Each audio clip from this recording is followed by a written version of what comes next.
Hispanos en Cristo. Saludamos a todas las familias y les damos una cordial bienvenida.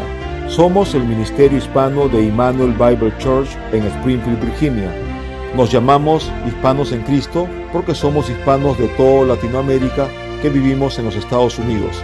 Puede encontrarnos en nuestro canal de YouTube Hispanos en Cristo IBC o en Facebook como Hispanos en Cristo-IBC.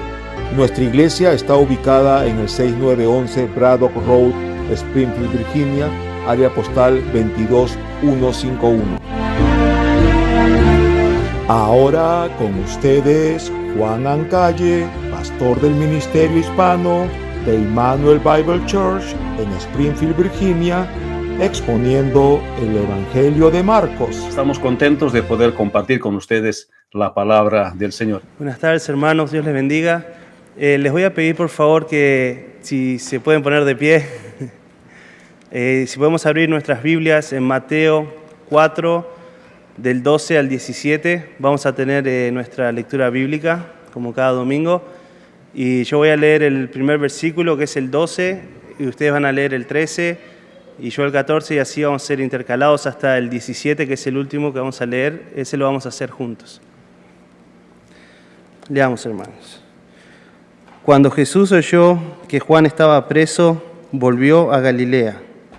Y dejando a Nazaret, vino y habitó en Capernaum, ciudad marítima, en la región de Zabulón y de Neftalí, para que se cumpliese lo dicho por el profeta Isaías, cuando dijo: tierra de Zabulón y tierra de Neftalí, camino del mar, al otro lado del Jordán, Galilea de los gentiles.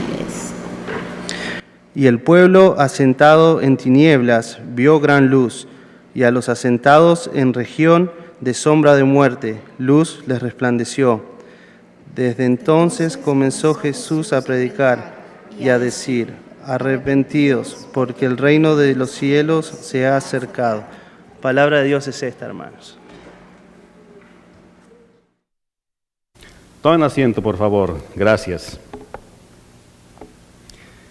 Gracias por la lectura de la palabra del Señor y damos gracias por todas las cosas que el día de hoy hemos tenido en nuestro servicio, y vamos a continuar hablando del Evangelio según San Marcos, y así como dijimos, nuestra serie va a tomar un pequeño giro en estas cuatro semanas del mes de diciembre por el mes de la Navidad, y es justamente Jesús, nuestro ejemplo de servicio, pero en retrospectiva. Eso vamos a mirar pasajes del nacimiento del Señor Jesucristo, cómo impactan en el pasaje del día de hoy que estamos hablando. Y esto es lo que vamos a hacer el día de hoy. Y entonces continuamos con el tema, y esta vez nos toca Marcos capítulo 1, versículo 14 al 15. Algunos hermanos me han dicho: pastor, estamos en Marcos, pero leamos Mateo. Y han pasado, creo, 2 domingos con eso. Evidente es lo que ha pasado. Lo que sucede es que Marcos, cuando expresa lo que ha sucedido, por ejemplo, del ministerio del Señor Jesucristo, en el versículo 14 y 15, solamente utiliza 2 versículos y no expande mucho lo que él quiere decir.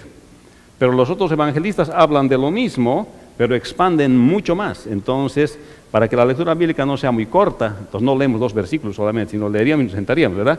Entonces, pero hacemos la lectura bíblica de un libro que tenga un poco más de información, y en este caso Mateo es el libro.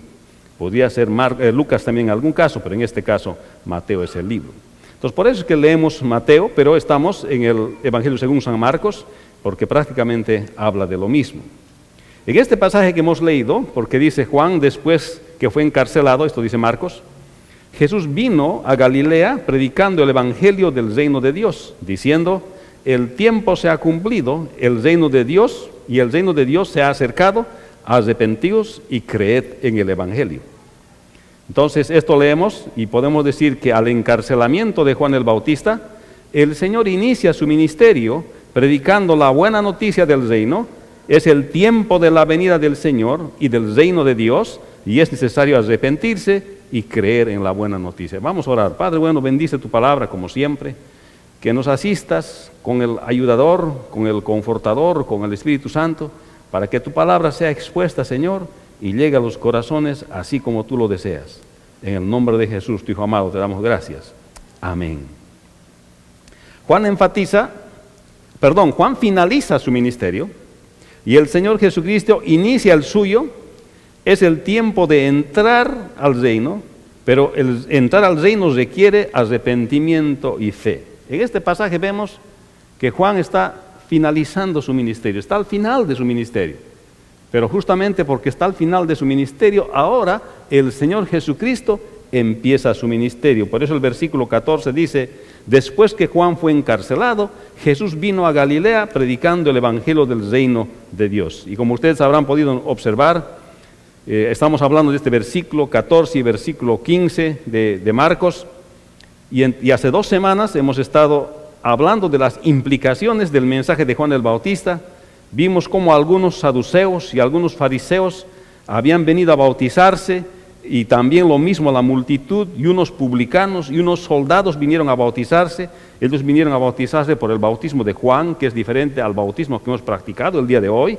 El bautismo de Juan era un bautismo de arrepentimiento para preparar los corazones de aquellos que van a venir a ver al Mesías en aquel tiempo.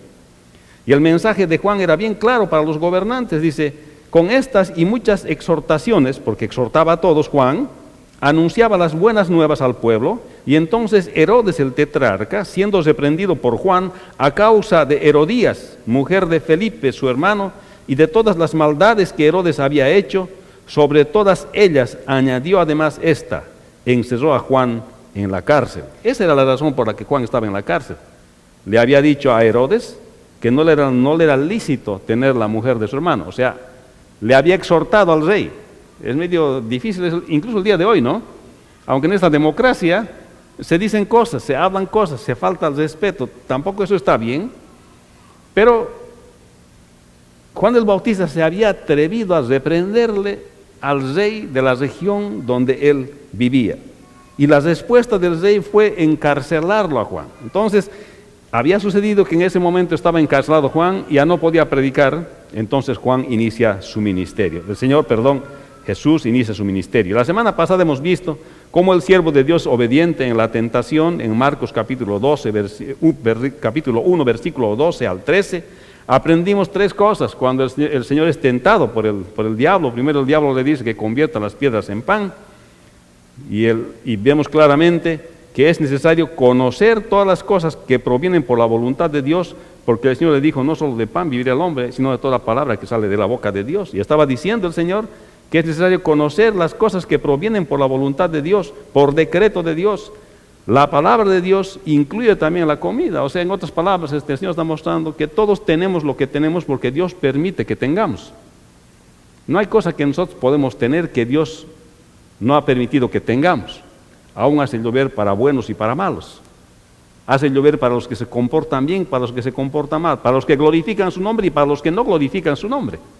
Entonces, hemos visto esto la semana pasada, cómo el Señor vence la tentación y nos habla estos 3 puntos. El otro punto es conocer el propósito de Dios. Le dice: tírate del pináculo del templo para que la gente te reconozca que eres el Mesías. Quería que el pueblo de Israel les reconozca como el Mesías sin ir a la cruz. Y el Señor responde que eso no va a ser y no lo hace. Entonces, Jesús conocía bien el propósito de Dios, y eso nos enseña a nosotros conocer el propósito de Dios en nuestras vidas, que es glorificar a Dios y no a nosotros mismos. Los creyentes vivimos para glorificar a Dios. No vivimos una vida centrada en nosotros mismos. No vivimos para nosotros ser las estrellas. Si usted ha podido ver en la televisión, las personas viven para ser aduladas por los otros, quieren sobresalir, quieren ser estrellas, quieren ser celebridades en este mundo. Pero el ser cristiano es lo opuesto de eso. Nosotros vivimos para nosotros morir, para que Cristo viva en nosotros. Pablo decía: con Cristo estoy juntamente crucificado, ya no vivo yo, mas Cristo vive en mí. O sea, es lo opuesto de lo que el mundo busca, y eso el Señor les habló. Y la tercera cosa es que cuando le ofreció los reinos del mundo, el Señor dijo: no, al Señor tu Dios adorarás y a Él solo servirás. Saber que no debemos amar al mundo. La vida del creyente no se trata de conquistar el mundo, porque el mundo pasa. Entonces, este es el trasfondo ahora de lo que vamos a hablar el día de hoy. El Señor había sido bautizado en el bautismo de Juan, no porque él tenía que arrepentirse de sus pecados, no, porque es 100% Dios, 100% hombre sin pecado, pero para cumplir toda justicia, para cumplir toda obediencia se bautizó, y luego fue tentado por el diablo y venció la tentación. Ahora estaba listo para empezar su ministerio. Y esta semana vamos a ver cómo Juan finaliza su ministerio y el Señor empieza el suyo. ¿Le ha tocado alguna vez vivir en una situación así? Cuando alguien finaliza algo y a usted le toca relevar lo que esa persona estaba haciendo. ¿Alguna vez ha trabajado por turnos? Yo he trabajado por turnos, shifts decimos aquí, ¿verdad? Uno acaba su turno y el otro empieza su turno. Si la otra persona te coopera bien en tu turno, te va a dejar toda la información para que continúes con tu trabajo. Pero si no te coopera bien en su turno, te va a dejar desinformado y tienes que enterarte la primera hora. Ahí la compañía pierde dinero. Pero aquí estaba pasando algo así. Juan el Bautista había venido como precursor del Señor. Estaba finalizando su ministerio en la cárcel porque le había dicho a Herodes que no era correcto lo que estaba haciendo. Como más no podía predicar Juan, aparece el Señor predicando el arrepentimiento y la fe para poder entrar al reino. Era diferente ahora, no era el arrepentimiento para recibir al Mesías, sino el arrepentimiento para entrar al reino de Dios. Por eso el 14 dice, después que Juan fue encarcelado, Jesús vino a Galilea y predicando el evangelio del reino de Dios. Esto es lo que dice Marcos, que Juan fue encarcelado. Pero mirando hacia atrás y en retrospectiva, desde el nacimiento de Juan hasta este momento, se acerca el final del ministerio de Juan el Bautista. Mire lo que Juan dice. Y vinieron a Juan y le dijeron, Rabí, mira que el que estaba contigo al otro lado del Jordán, de quien tú diste testimonio, bautiza a todos y vienen a él. Respondió Juan y dijo, no puede el hombre recibir nada si no le fuere dado del cielo. Vosotros mismos me sois testigos de que dije, yo no soy el Cristo, sino que soy enviado delante de él. Y el que tiene la esposa es el esposo, mas el amigo del esposo que está a su lado y le oye, se goza grandemente de la voz del esposo. Así pues, mi gozo está cumplido. Mire lo que dice el versículo 30, Juan, cuando habla del Señor Jesucristo. Es necesario que Él crezca, pero que yo mengüe. Juan capítulo 3, versículo 26 al 30. Juan sabía que estaba llegando al final su ministerio. Y sus discípulos dicen, el que has bautizado, ahora Él está haciendo ministerio allá. ¿Cómo es eso? Tenemos la competencia, está ahí. Y Juan dice, yo he venido, les he dicho, yo no soy el Cristo. Soy solamente una voz que anuncia al Cristo. Es necesario que Él crezca y que yo mengüe. Esa también es una actitud cristiana que nos enseña la palabra del Señor. Hay ocasiones que nos toca menguar y hay ocasiones que nos toca crecer también. Pero en este caso, Juan le estaba tocando menguar en su ministerio porque, aparte de este pasaje, Juan estaba en la cárcel y él sabía su rol, el propósito para el cual era su vida. Y esto es lo que el Señor dijo de Juan también, cuando éste mandó a preguntar a sus discípulos en Lucas 7, 26 al 28, dice, el Señor dice de Juan, ¿más qué salisteis a ver? ¿A un profeta? Sí, os digo que más que profeta. Este es de quien está escrito, he aquí envío mi mensajero delante de tu faz, el cual preparará tu camino delante de ti. Os digo que entre los nacidos de mujeres no hay mayor profeta que Juan el Bautista, pero el más pequeño en el reino de Dios es mayor que él. Aquí está avalando el Señor Jesucristo el ministerio de Juan el Bautista. Había concluido su ministerio. Esa es la voz que dice la palabra del Señor, el Antiguo Testamento, que clama en el desierto. Esa es la voz, correcto. Les digo que no hay profeta más grande que Juan, dice el Señor. Pero ¿por qué dice eso el Señor Jesucristo? Porque sabe, hermano, todos los otros profetas profetizaron de la venida del Señor Jesucristo. Pero Juan profetizó de la venida del Señor Jesucristo, pero vio llegar, cumplirse su profecía delante de sus propios ojos. Por eso es el más grande profeta. Los demás hablaron del Señor. Isaías habló del Señor, que Él iba a venir, pero no vieron cumplirse su profecía. En cambio, Juan sí vio cumplir su profecía. Pero dice el Señor y aclara, tampoco pienses que es lo más grande, Juan, dice, porque en el reino de Dios, Él es el más pequeño, porque hay más grandes en el reino de Dios. ¿Qué le parece? O sea, tenemos una posición de servicio delante de Dios. Nosotros no podemos alardear de lo que somos o de lo que poseemos delante de Dios. Él conoce nuestra correcta posición y esa concepción de nosotros es lo que a nosotros nos interesa, pues porque Dios sabe de nosotros. Cuando Juan ya no puede hacer más ministerio, es que el Señor Jesucristo inicia su ministerio. El texto dice que fue a Galilea a predicar el evangelio del reino de Dios. Después que Juan fue encarcelado, verso 14, Jesús vino a Galilea predicando el evangelio del reino. En un sermón predicado el 2007, que titulaba "Y llamará su nombre Juan", justamente en Navidad también, hablamos de Lucas capítulo 1, versículos 5 al 25, ahí presentamos a Juan el Bautista como el precursor del Señor, desde el anuncio del embarazo de su madre Elizabeth, desde allá hasta que nació. Juan fue anunciado primeramente por a su padre Zacarías, luego a su madre Elizabeth. El anuncio lo hizo el ángel Gabriel. Y en este mismo sermón se menciona a Juan el Bautista y nos habla del significado de su nombre y de su misión y de lo relevante que será el nacimiento de Juan el Bautista al final de su ministerio. Y por eso hablamos también acerca del significado del nombre de Juan. Juan significa enviado de Dios. El versículo 13 de Lucas capítulo 1 y 14 dice: pero el ángel le dijo: Zacarías, no temas, porque tu oración ha sido oída, y tu mujer Elizabeth te dará a luz un hijo, y llamarás su nombre Juan, y tendrás gozo y alegría, y muchos se regocijarán en su nacimiento. La mamá de Juan no se podía embarazar, y Dios hace un milagro para que ella se embarace. Y entonces le anuncia a Zacarías primero, y dice: y llamarás su nombre Juan, y tendrás gozo y alegría, y muchos se regocijarán en su nacimiento. Aquí tiene doble, tal vez, connotación lo que está diciendo este pasaje de la palabra del Señor. ¿Qué niño que no viene a la casa no da alegría? Yo estoy disfrutando de ser abuelo, juntamente aquí con los papás de Federico, y disfrutamos de ser abuelos. Un niño siempre trae alegría. Pero no solamente se está refiriendo a esto, se está refiriendo también al significado espiritual de que este niño va a traer a Israel.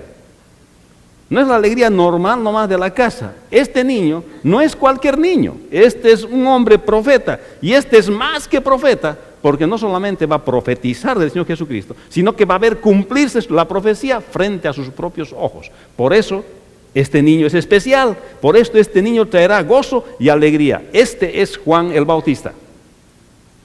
Este es el que había sido anunciado desde antes de su nacimiento.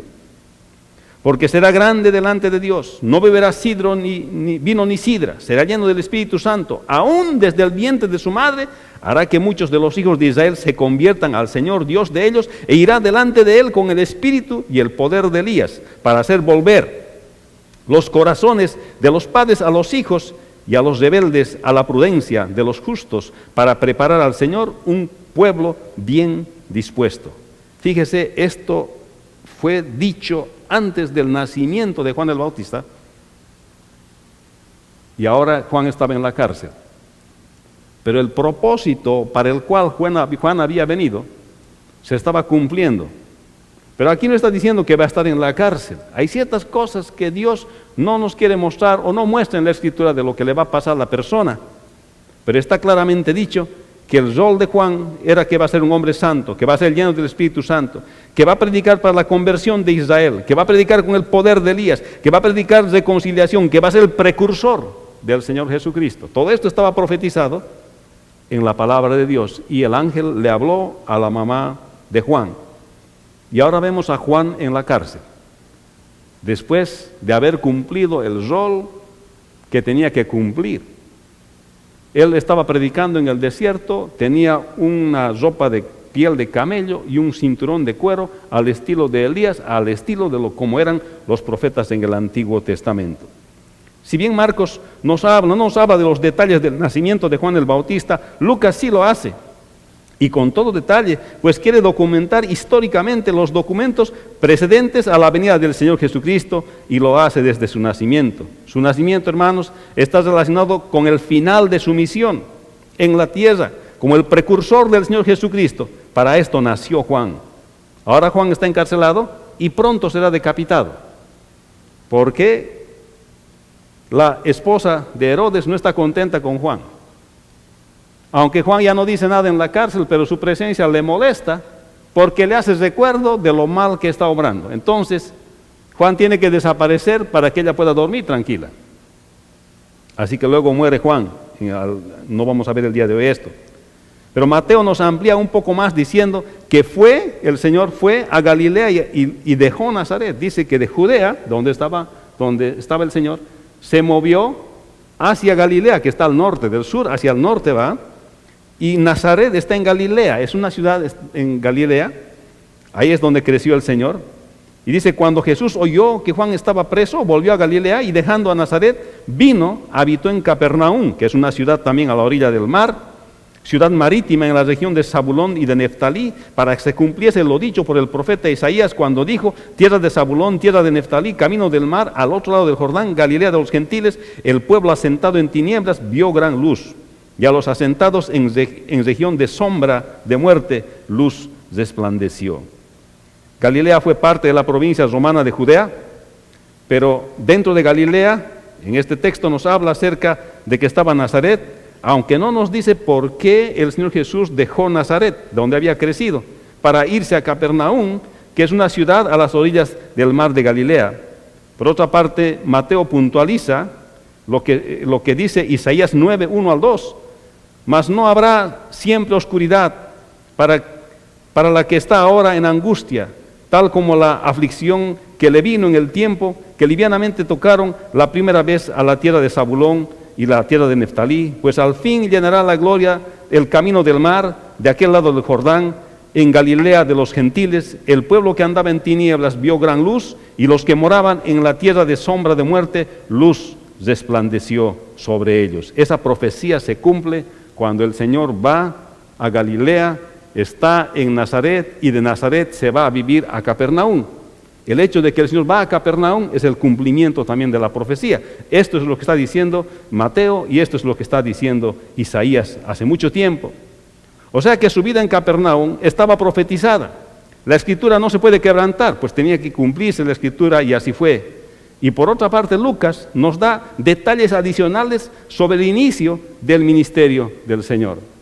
O sea, no fue un inicio casual el inicio del ministerio del Señor. Fue algo que Juan finalizó su ministerio, ahora el Señor estaba empezando su ministerio. Y tiene cierta lógica todo lo que Él hace. Tiene lógica. Y Lucas nos afirma un poco más. Lucas afirma que el Señor fue en el poder del Espíritu Santo. Dice así, Jesús volvió en el poder del Espíritu Santo, del Espíritu a Galilea, y se difundió, dice, su fama por toda la tierra de alrededor. Y enseñaba en las sinagogas de ellos y era glorificado por todos. Uno de los detalles adicionales que Lucas aquí nos muestra es observa que el Señor Jesucristo fue en el poder del Espíritu Santo y está siempre presente la idea de la Trinidad allá. Y este texto nos dice que su fama se difundió por toda la tierra. Es una forma hiperbólica de decir que se conoció en todas partes del mundo conocido desde entonces la fama del Señor Jesucristo, por las cosas que Él hacía, por los milagros que lograba, por la enseñanza que daba. Pero Lucas no nos da más detalles respecto de la razón por la que dejó Nazaret. Pero como hemos visto, Marcos y como Mateo, que fue a Galilea, y Mateo nos dice que dejó Nazaret, y en este caso Lucas nos cuenta la razón, y está en Lucas capítulo 4, versículo 16 al 30. Y esta es la razón por la que se va de Nazaret. Dice, y vino a Nazaret donde se había criado, y en el día de reposo entró en la sinagoga conforme a su costumbre, y se levantó a leer, y se le dio el libro del profeta Isaías. Habiendo abierto el libro, halló el lugar donde estaba escrito, el Espíritu del Señor está sobre mí, por cuanto me ha ungido para dar buenas nuevas a los pobres, me ha enviado a sanar a los quebrantados de corazón, a pregonar libertad a los cautivos y vista a los ciegos, y a poner en libertad a los oprimidos, al predicar el año agradable del Señor. Y enrollando el libro, lo dio al ministro y se sentó, y los ojos de todos en la sinagoga estaban fijos en él, y comenzó a decirles, hoy se ha cumplido esta escritura delante de vosotros. Y todos daban buen testimonio de él, y estaban maravillados de las palabras de gracia que salían de su boca, y decían, ¿no es este el hijo de José, el Y él les dijo, sin duda me diréis este refrán, médico, cúrate a ti mismo. De tantas cosas que hemos oído y que se ha visto, que se han hecho en Capernaum, haz también aquí en tu tierra. Y añadió, de cierto os digo que ningún profeta es acepto en su tierra. Y en verdad os digo que muchas viudas había en Israel en los días de Elías, cuando el cielo fue cerrado por 3 años y 6 meses, y hubo una gran hambre en toda la tierra, pero en ninguna de ellas fue enviado Elías, sino una mujer viuda en Sarepta de Sidón. Y muchos leprosos había en Israel en el tiempo del profeta Eliseo, pero ninguno de ellos fue enviado, sino a Naamán el sirio. Al oír estas cosas, todos en la sinagoga se llenaron de ira, y levantándose le echaron fuera de la ciudad, y le llevaron hasta la cumbre del monte sobre el cual estaba edificada la ciudad de ellos para despeñarle, mas él pasó en medio de ellos y se fue. Esa fue la razón por la que se fue de Nazaret. ¿Por qué? Entró a la sinagoga, abrió el libro de Isaías y dijo, el Espíritu del Señor está sobre mí. Leyó Isaías y les dijo, esta profecía acaba de cumplirse frente a sus ojos. Les está diciendo, yo soy el Mesías prometido. Yo soy el Hijo de Dios. Y entonces todos sabían, daban buen testimonio de él, porque habían escuchado las cosas que había hecho en Capernaum. Pero ahora ellos querían que haga también milagros en su tierra. Y dicen, pero muchos tiempo, ¿y por qué Jesús se ha negado de hacer milagros? ¿Por qué no ha querido hacer milagros en Nazaret? ¿Por qué ha hecho milagros en todo lado, pero no ha hecho milagros en Nazaret? Es la misma razón por la cual el Señor no multiplicó los panes cuando le tentó el diablo. Estaba de hambre el Señor. Y le dijo, tú puedes convertir estas piedras en pan. Y el Señor le dijo, no solo de pan vivirá del hombre, sino de toda palabra que sale de la boca de Dios. Si Dios quiere que haya pan, va a haber pan. Pero yo no voy a desobedecer a Dios y voy a hacer una cosa que Dios no quiere que haga. De la misma manera, esperaba Dios que los de Nazaret creyeran en Cristo por la fe. Ya habían visto muchos milagros alrededor de ellos. No necesitaban una prueba adicional más para creer. Nazaret es la muestra de aquellos que escuchan y saben el testimonio de Cristo, pero no quieren creer. Eso se llama incredulidad. Aquellos que a pesar de haber escuchado y haber visto la evidencia, todavía no quieren creer en el Señor Jesucristo. Eso se llama incredulidad. Y por eso el Señor se fue, porque el Señor Dios no había decretado que ningún milagro va a pasar en Nazaret. Esperaba que ellos crean por la fe en Cristo Jesús. ¿Acaso no es lo mismo en nuestras vidas el día de hoy? Muchos dicen, pero ¿por qué no ha hecho milagros Cristo para que todos le crean? Justamente porque Él quiere que creamos por la fe. Y Dios es el que decide si se va a hacer o no se va a hacer. Así que el Señor entiende que sus coterráneos quieren ver que haga sanidades, milagros como hizo en otros lugares. Y así como hemos hablado, no era el tiempo del Señor para esto. El Señor esperaba que creyeran por la fe. Se ve que ellos querían señales, pero Dios no hace lo que el hombre quiere. Él tiene sus planes y sus propósitos y todo se ajustará a esto. He hablado en mi vida con muchas personas. Dicen, saben que yo quiero creer en Dios, pero que me hagan un milagrito y voy a creer en Dios, pastor. Seguro yo voy a ir cada domingo a la iglesia. Dios no va a hacer lo que nosotros queremos. Si quieres creer en Dios, tienes que creer por fe, porque Él es Dios y Él manda. No hay manera que tú le puedas proponer una cosa a Dios. Muy poca cosa somos para proponerle algo a Dios. Dios es Dios, todopoderoso en el universo. Dios no tenía planes de hacer señales en Nazaret. Y el Señor se los dice y les menciona ejemplos. Les dice, en el tiempo de la viuda, en ningún otro lugar ha hecho un milagro sino en la viuda de Sarepta. Así que si el Señor no quiere, no va a haber milagros en Nazaret. Digan lo que digan, no va a haber milagros aquí. Solamente ha elegido Sarepta para hacer ese milagro. Y les menciona también de Naamán. Había muchos leprosos en ese tiempo. Pero Dios solamente ha curado a Naamán. ¿Por qué? Porque Dios quiere curar solo a Naamán. ¿Y quién le puede decir a quién más puede curar? Nadie. En otras palabras está diciendo, no te puedes resistir a lo que Dios quiere hacer. Lo que Dios no te quiere dar, no le puedes pedir. Lo que Dios te quiere dar, te va a dar. Y cuando recibas, no digas, oh, qué suerte he tenido. Dale gracias a Dios.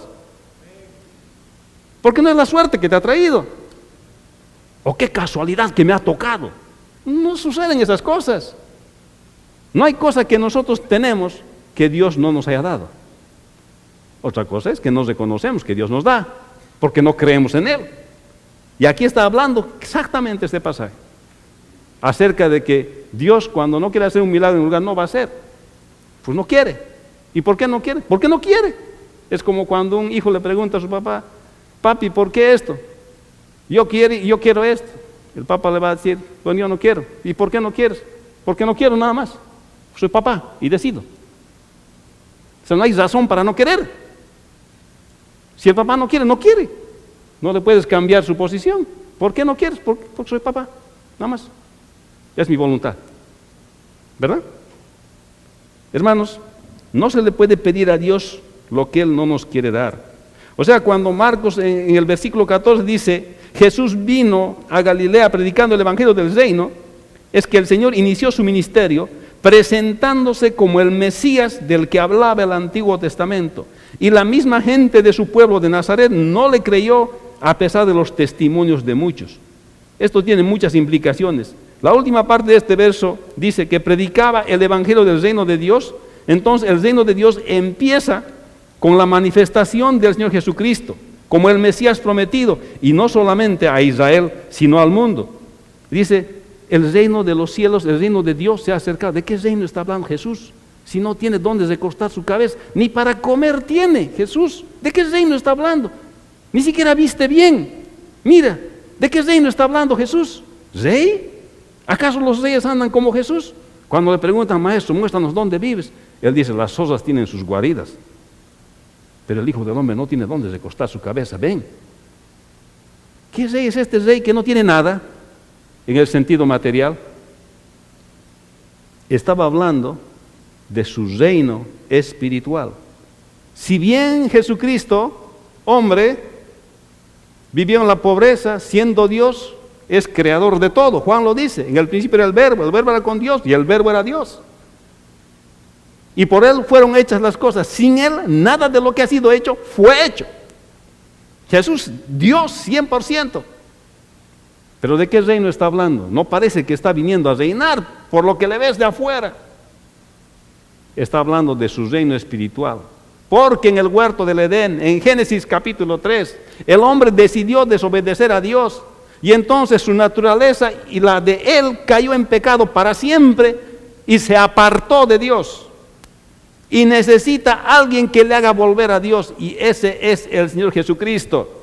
Si bien el mundo le pertenece a Dios, todo le pertenece a Dios, los títulos le pertenecen a Dios, el sistema del mundo lo gobierna el diablo. Porque Él es el que fue, en capítulo 3 de Génesis, a tentar al hombre y a la mujer. Desobedecieron y adquirieron una naturaleza caída, que lo que hace a la persona es que le hace pensar que es independiente de Dios y que no existe Dios, y le hace vivir una vida apartada de Dios. Ahora viene el Señor Jesucristo anunciando el reino. El tiempo ha llegado, se acabó. Pero para entrar al reino de Dios, para librarse del pecado de la caída, la persona tiene que arrepentirse y creer que Jesucristo es el Hijo de Dios. No hay otra manera. Y este es el mensaje que el Señor predicaba. Arrepentidos. El tiempo ha llegado. El reino de Dios se ha acercado. Todo le pertenece a Jesús. Pero Él quiere tu corazón, pero Él no quiere la fuerza. Quiere que tú decidas por la fe ser su hijo.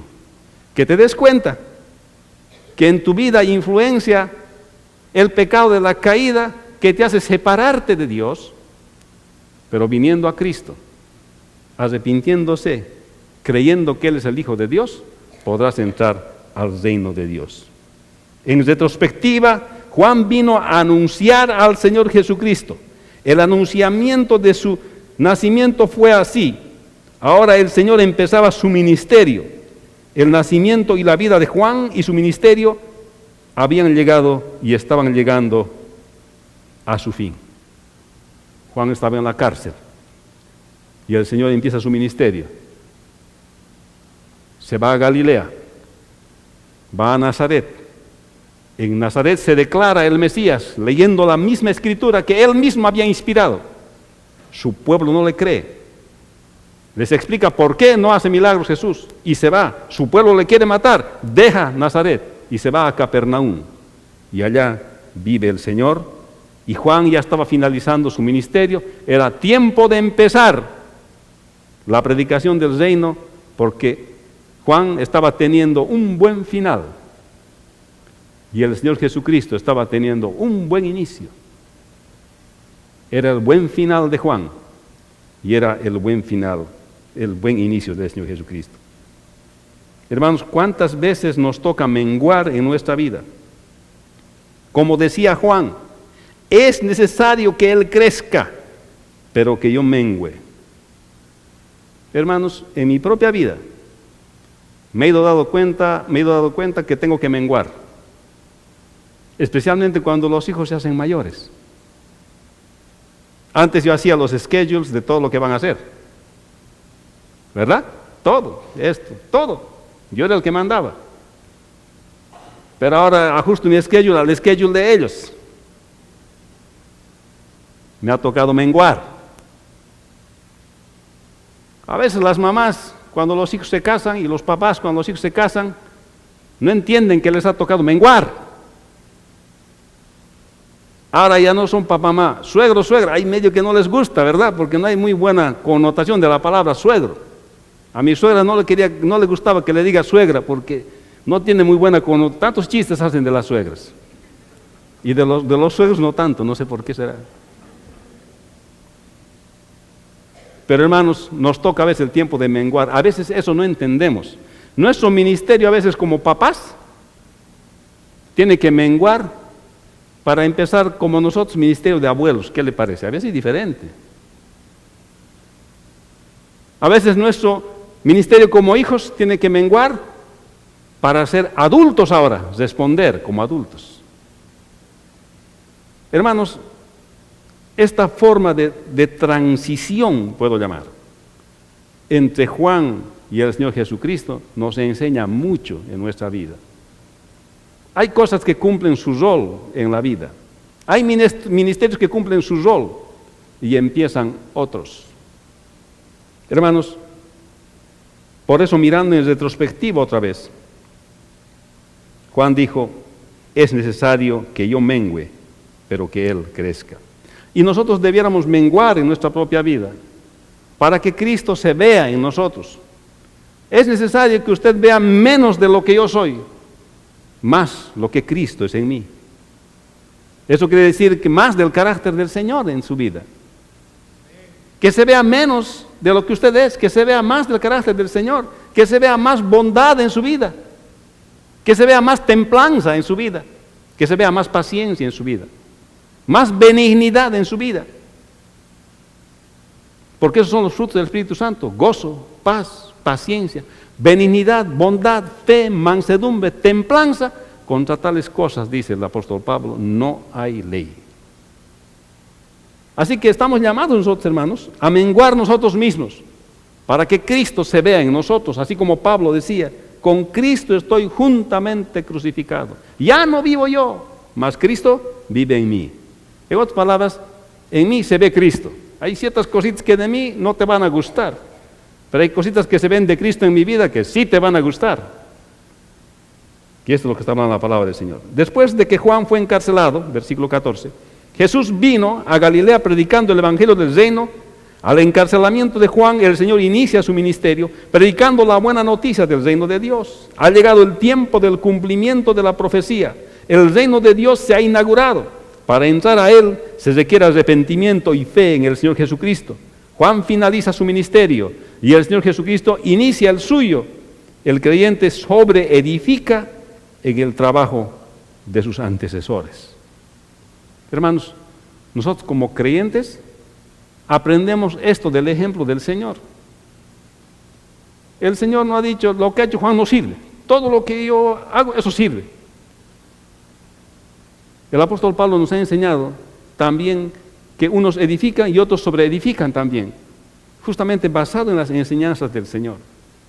Por eso nosotros como creyentes tenemos que sobreedificar en la vida sobre lo que otros han hecho ya en la vida de los creyentes. Qué alegría, hermanos, en mi vida cuando yo he ido al seminario a estudiar la palabra del Señor. Los hermanos que me han enseñado en el seminario han sobreedificado sobre lo que ya tenía en mi vida. Y les doy gracias a ellos porque me han enseñado la palabra del Señor.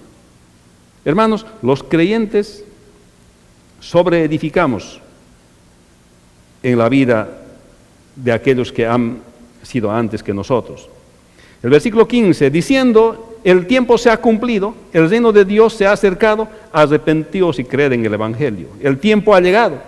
Por eso dice este versículo que el mensaje del Señor era también de arrepentimiento, pero diferente al de Juan, que era el bautismo por arrepentimiento para prepararse para recibir al Mesías, al Cordero de Dios que quita el pecado del mundo. El Señor estaba predicando el arrepentimiento para entrar al reino de Dios, pero tenían que creer las buenas noticias. ¿Y qué eran las buenas noticias? Las buenas noticias es que Dios se había encarnado en Belén, en la Virgen María. Dios había tomado cuerpo de hombre, 100% hombre, 100% Dios. Esa era la buena noticia. La buena noticia estaba entre ellos. Decía, arrepentíos y creed en la buena noticia. Pero ¿qué buena noticia? La buena noticia, decía el Señor, es que yo estoy aquí. Y lo dijo leyendo Isaías, yo soy el Mesías. Eso yo soy, de quien ha escrito la profecía. Ese soy yo. Es la buena noticia. Pero en su pueblo no creyeron. Por eso hay ese dicho que aquí mismo viene la Escritura, que nadie es profeta en su tierra. Nadie es profeta en su tierra, viene de la Escritura eso.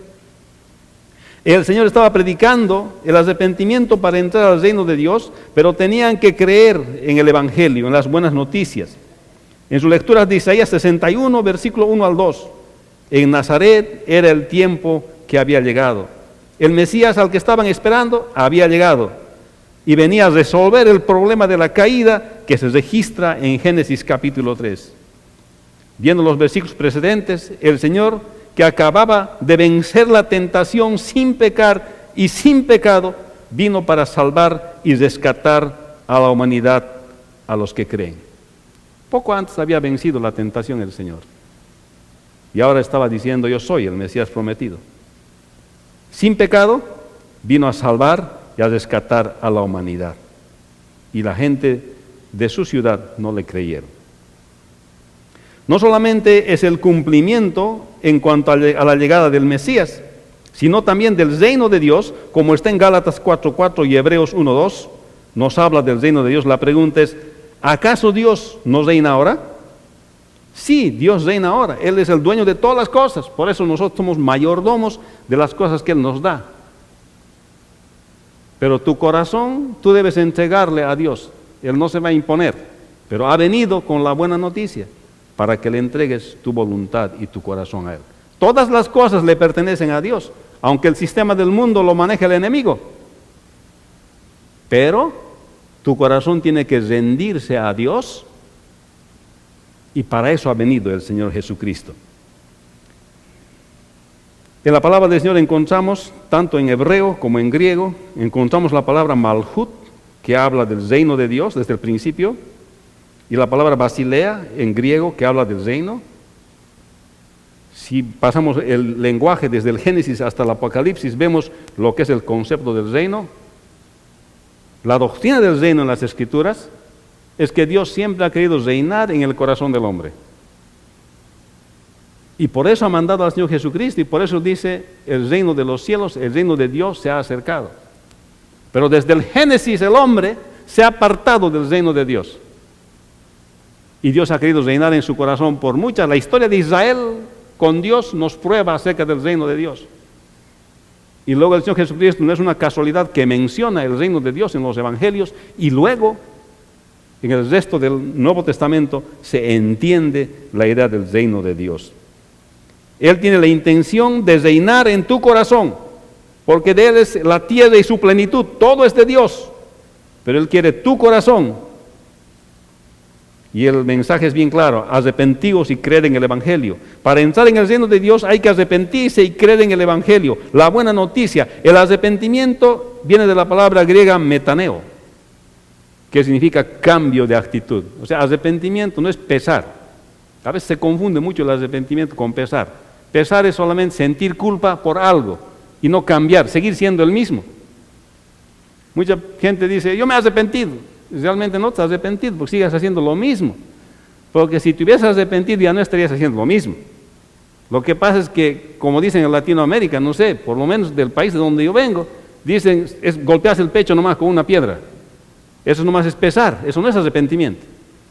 ¿Cuántas personas viven con pesar nomás, no con arrepentimiento? Arrepentimiento es cambio de actitud, de estar yendo del camino malo, volverse del camino malo y empezar a ir el camino bueno. Ese arrepentimiento predicó Juan y consistentemente estaba predicando el Señor Jesucristo. Arrepentidos, vuélvete de tu mal camino, anda por el buen camino ahora. Porque si no te arrepientes y crees en el Señor Jesucristo, no vas a entrar al reino de los cielos, por más que quieras. Hermanos, pero ¿quién nos convence a nosotros para arrepentirnos? Inicialmente el Espíritu Santo. Él nos convence de arrepentirnos. Entonces, uno tiene que responder con fe y con arrepentimiento cuando nos convence con su palabra. La buena noticia es Jesús mismo. Se tiene que creer en Él para entrar en el reino de Dios. Por eso no hay manera de entrar en el reino de Dios por méritos propios, sino por creer en el Señor Jesucristo. No hay forma de que una persona pueda entrar al reino de los cielos por méritos propios. No, es que yo soy bueno, en Navidad yo os regalo mis cosas. Yo doy mucho dinero a los filántropos, a las organizaciones sin fines de lucro. Nadie sabe, yo nomás sé. Está bien. Pero eso no te hace acercar al cielo. Porque si no, el más millonario entraría al cielo, porque el más millonario tiene mucho dinero, puede fundar non-profits en este mundo. Eso le haría entrar al cielo. Pero lo que Dios quiere es nuestro corazón y nuestro arrepentimiento. Y fe. No hay manera de entrar al reino de los cielos, sino, y estas son palabras del Señor, no por méritos propios. Versículo 15, diciendo el tiempo se ha cumplido, el reino de Dios se ha acercado, arrepentíos y creed en el Evangelio. Es el tiempo de la venida del Señor, del reino de Dios. Es necesario arrepentirse y creer en la buena noticia. Ha llegado el tiempo del cumplimiento de la profecía. El reino de Dios se ha inaugurado y para entrar a Él se requiere arrepentimiento y fe en el Señor Jesucristo. Es el tiempo de entrar al reino y entrar al reino requiere arrepentimiento y fe. El creyente predica el arrepentimiento y la fe como requisitos para entrar al cielo. No es cuestión de asistir a la congregación, a la iglesia. No es cuestión de asistir a cualquier otra iglesia. El creyente predica que para ser parte de la iglesia universal y parte de una iglesia local es necesario arrepentimiento y fe en las buenas noticias, que es el Señor Jesucristo, que ha venido para librarnos del efecto de la caída de Génesis capítulo 3 y darnos salvación eterna. Hermanos, muchos no se dan cuenta por qué tienen tantos problemas en su vida. ¿Por qué no conocen al Señor? ¿Por qué no conocen la realidad de que tienen una naturaleza caída? Y que su naturaleza caída siempre les va a hacer practicar pecados que le afectan en su vida, porque el pecado tiene consecuencias. Y no le va a salir bien las cosas, porque sigue practicando bien el pecado. Pero cuando vienes a Cristo y te arrepientes, Él te toca tu corazón y te arrepientes, crees en Él, Él te perdona tus pecados. Pero pastor, yo me he convertido, pero sigo haciendo cosas. Es cierto, nuestra naturaleza sigue siendo caída, pero Él te ha declarado justo. Y al declararte justo, te ha dado derecho de entrar al reino de Dios. Y te da de su Espíritu Santo. Y el Espíritu Santo te da el poder de obedecer a Dios. Así que mientras tu naturaleza pecaminosa puede tender a desobedecer a Dios, el Espíritu Santo te ayuda a obedecer a Dios. Entonces caminamos el camino de la santificación hasta que Él venga. Y esa es nuestra lucha. Por eso peregrinos somos en esta tierra, extranjeros somos en esta tierra, porque nuestra ciudadanía es en los cielos. Y el Señor lo dijo, estamos en este mundo, pero no somos de este mundo. Después que Juan fue encarcelado, Jesús vino a Galilea predicando el evangelio del reino de Dios, diciendo, el tiempo se ha cumplido, el reino de Dios se ha acercado, arrepentíos y creed en el evangelio. Al encarcelamiento de Juan, el Señor inicia su ministerio, predicando de la buena noticia del reino. Es el tiempo de la venida del Señor y el del reino de Dios es necesario arrepentirse y creer en la buena noticia. El ministerio de Juan el Bautista está por concluir e inmediatamente el Señor inicia su ministerio inaugurando el reino de Dios, que culminará con su segunda venida. Ha llegado el tiempo del cumplimiento de la profecía, el reino de Dios se ha inaugurado y para entrar en él se requiere arrepentimiento y fe en el Señor Jesucristo.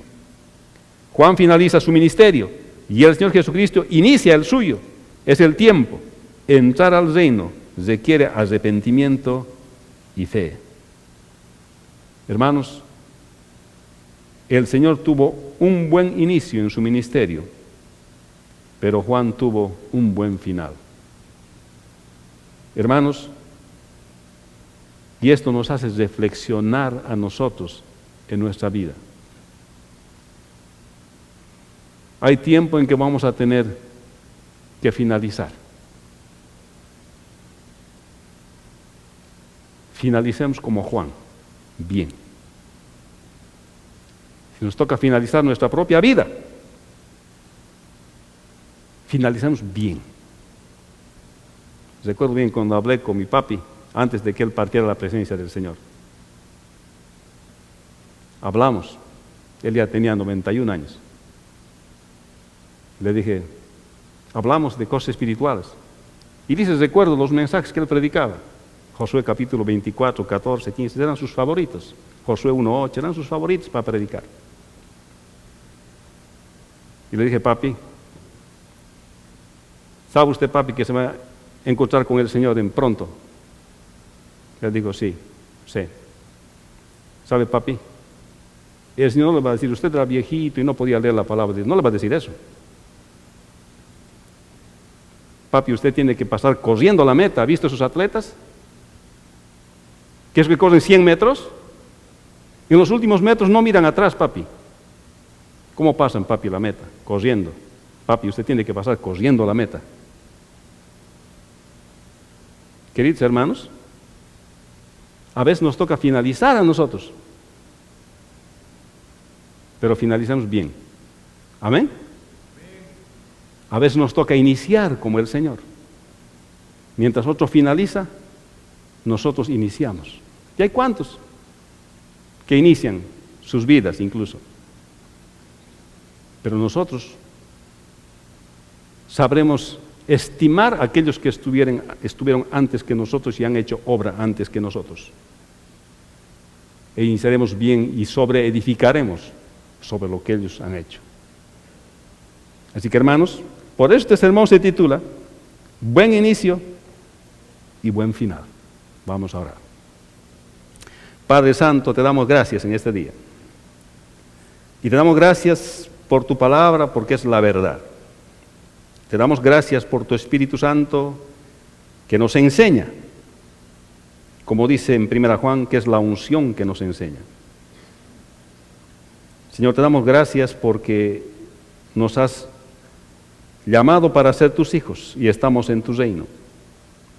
Y te pedimos que aquellos que todavía no te han entregado sus vidas, no se han arrepentido, todavía no han creído en ti, no han hecho la decisión de seguirte, Señor, el día de hoy lo hagan por la convicción de tu Espíritu, no por lo que digamos nosotros, sino porque tu Espíritu auténticamente trabaja en sus corazones.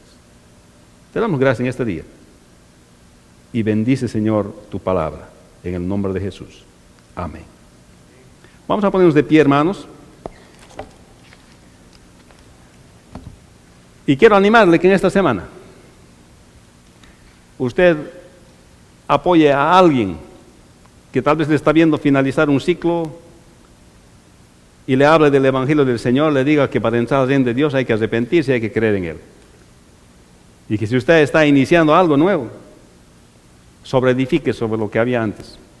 Amén. Eso es una forma de ser un buen cristiano. Y que el Señor le bendiga esta semana y podemos darnos un abrazo de paz, hermanos, entre todos nosotros. Amén. Escúchenos todos los domingos a la 1 de la tarde en esta emisora o en nuestra página de Facebook Hispanos en Cristo-IBC y en YouTube en Hispanos en Cristo IBC. Esta fue una presentación del Ministerio Hispano de Immanuel Bible Church. Dirección: 6911 Braddock Road en Springfield, Virginia, área postal 22151. Encuéntrenos en nuestro sitio web www.hispanosencristo.net.